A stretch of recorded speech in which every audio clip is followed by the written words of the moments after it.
So as many of you know, I do yoga. It's not a secret.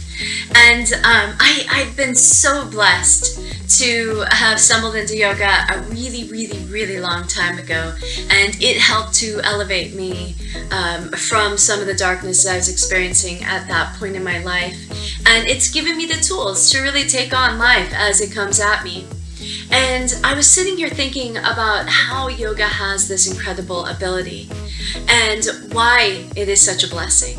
Because a lot of us think about yoga as, of course, yes, it will impact the physical body. You'll notice that you're stronger and more agile, maybe more flexible, these sort of things. With the work, you're going to see those improvements. But one of the biggest impacts that yoga makes is its ability to strengthen your nervous system. Our nervous system is constantly being, overwhelmed and stressed. And yoga is this beautiful gift to the nervous system because it gives us these opportunities for downtime to come into parasympathetic nervous system, which is our relaxed state in Shavasana, which may be the first and only time you experience that throughout your whole day. It's just like 5 minutes laying still and relaxing, breathing, connecting. So this beautiful gift is just one of the aspects. The other thing that yoga does is it teaches you to not be reactive. We live in a society where we can make ourselves comfortable when we're uncomfortable, and that's what we do. I mean, if this chair isn't comfortable, I'm not going to sit in it. I'll sit somewhere else. I just adjust, right? We're very blessed to have comfortable lives, and yoga puts you in very uncomfortable positions. And you're like, why would I do this? But a piece of it is, can I be in this position that's super uncomfortable? I can know that comfort can be obtained just by releasing the pose, or I can learn how to not react and find peace and breathe through it and connect with the pose in a way that is non-reactive. And through that, I soothe my nervous system before my nervous system starts to react. And when we can learn to do that, then we're moving through life and we're being, stress is coming at us in our jobs and our relationships. We can actually combat that stress because we don't react. We know how to stay calm, how to move through it with grace. So this is one of the gifts of yoga. The reason this is so important is, I think a lot of us don't even realize that, aside from the virus that we're experiencing right now, there's a major killer out there that is taking lives like crazy. And this killer is stress. It takes 110 million per year die from stress. It's amazing. And you're like, how does that happen? How do we allow ourselves to get to a state of overwhelming our nervous system to such a degree that systems start to shut down? I want you to imagine that you're being chased by a tiger. So this is what the nervous system was designed for, right? So the threat is real and imminent, and your body is doing what it's supposed to. It's instinctively reacting to this threat. It's sending a massive release of adrenaline and stress hormones into your system. But this is designed to spark the mind to quicken, the body to quicken. It gives you a burst of energy. It's like when somebody sees somebody trapped under a car and suddenly can lift the car. I mean, this is what adrenaline does. It's a powerful drug. But again, it's not supposed to be used constantly. It's supposed to be used only in imminent danger. And it's an instinct reaction to a threat that is actually happening at that moment. So because this response creates a tremendous amount of stress on the body, on the systems of the body, it utilizes a significant amount of energy.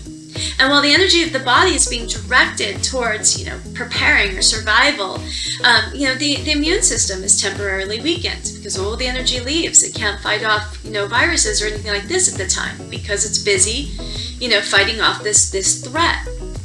So this system, again, it was designed for an emergency response system. It's not meant for everyday use, and then under everyday use, it overwhelms your entire system. It's similar to putting out a fire with a fire extinguisher. You use the fire extinguisher and you're shooting that everywhere, and it's going to cause all kinds of damage. Obviously the fire is causing damage, but we know when we bring out the fire extinguisher or dump a bunch of water that now we're going to have to deal with the residue of the water and what it did damaging whatever it is you're putting out. And we know, however, we're better off putting out the fire and then dealing with fixing or taking time to mend what's the residual, what's left. So this is, again, similar to the body, right? We need to take the time to repair the body after we've had an adrenaline rush or a reaction to a threat. So although I do want you to think, in today's society, when do we really have that sort of imminent danger? I mean, how often are we being met with a true predator where right then we need to react in that way? It's very rare if you think about it. In fact, most of the time our fight or flight mechanism is misfiring because the nervous system is just overwhelmed and under constant stress, and it never gets downtime to heal and put itself back together. So being in stress, that in itself can cause the body to panic. Let's imagine this tiger. And now instead of the tiger chasing you, the tiger is chasing a rabbit. And so, of course, this rabbit is gonna run for its life, and it has the exact same instinctive reaction. So its body's gonna do the same thing. It's gonna, alarm it, and then put that rush of adrenaline, and then the rabbit can just take off and run for its life. And I want you to, in this scenario, imagine that the rabbit gets away. So it finds a little hole somewhere, hides, and the tiger can't get to it. So that rabbit is going to wait it out, and once it finally feels safe, then the rabbit can emerge from the hole or wherever it ran. So as it emerges and it knows it's safe, from that point on, the rabbit goes on about its day. And again, it never has another thought about the tiger.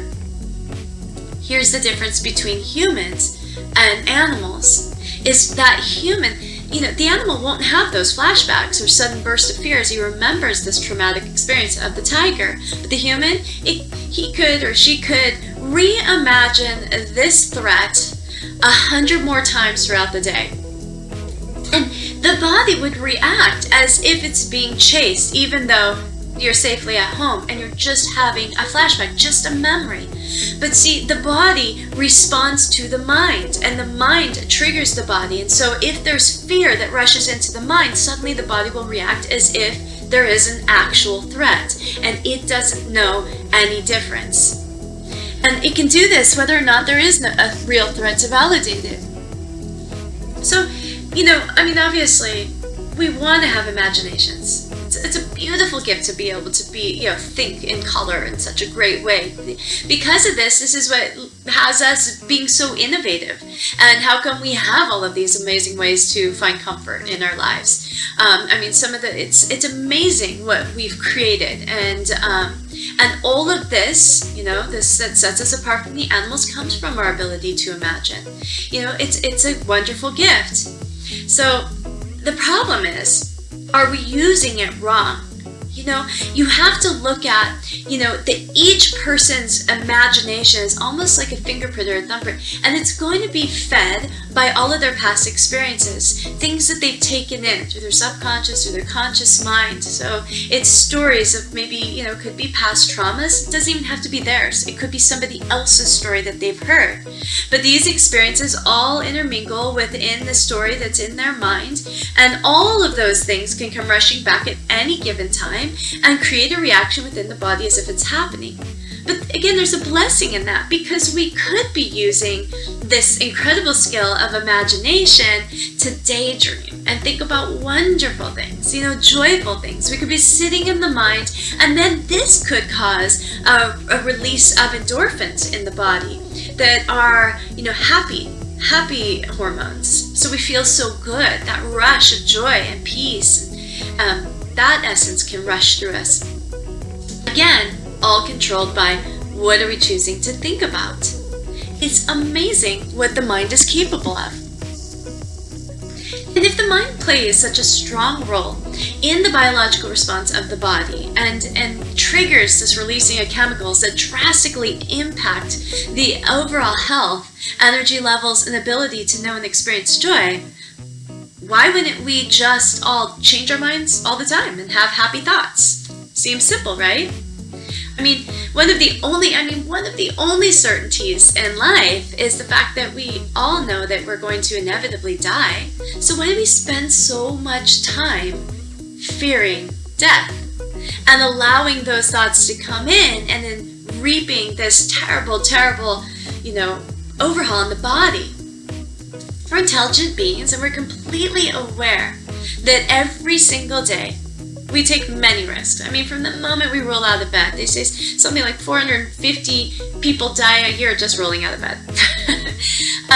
And so from the moment we wake up, we're risking something tragic happening, throughout the space of the day. But most of these possible threats go completely unnoticed because they become part of our routine. So something that we've done enough times becomes part of our comfort zone. And so we don't fear it as much. Like driving a car. Do you know 40,000 people die per year? And yet, every single day, we do this without triggering the panic button. We get into a car, knowing there's a significant chance that we could be injured or somebody else. See, because we've allowed it into the comfort zone by moving through the fear, by facing it head on. The first time you drove that car, you were panicked. This is a big piece of machine, and oh my gosh, what could happen? But once we do it enough times, again, it moves into the space of comfort. Now it's part of us, and so we've accepted it. And so it's only the unknown that can trigger that panic, right? The thoughts, the fearful thoughts of what if. So actually, most of our traumatic experiences are just thoughts that we're fearing might happen, but never have. I want you to consider for a moment that fear is a mental illness. That it's like a virus, and it can cause the brain to misfire and wreak havoc on the body as a result. This is just like a virus, right? It attacks something. So this attacks the systems of the body. Fear can create a reaction within the body. It's fear of the unknown can create this stress on the nervous system. What exactly is stress, and how does it take so many lives? I mean, stress, again, it begins as a mental illness. It's a mental construct. It's fearful thinking. What if I don't get this job? Or what if she leaves me? Or, what if I get sick? Thoughts will create an emotional reaction in the body. These thoughts of doubt and fear and frustration and anger, they can all just start to jump into rage or even depression or even hopelessness. And we know that all of these emotions have a definite experience in the physical body. They cause strain on the nervous system, and this is the system that keeps the whole body in balance. If the system is out of balance, everything can start to go haywire. And we cannot fix the problem by fixing the body alone. So we must go to the source of the problem and resolve the mind. We find a way to feel safe and relaxed and an overall sense of everything's going to be all right. And then we must begin to notice when we start to shift into fight or flight and begin to create stress and learn coping mechanisms to stop the panic and anxiety and find peace before the release of adrenaline and stress hormones. So the way that, again, this is where yoga comes in, because yoga teaches you how to do that, how to put yourself in a stressful situation but not react, how to calm yourself and tell yourself that you're safe and everything's okay and learn to breathe through it.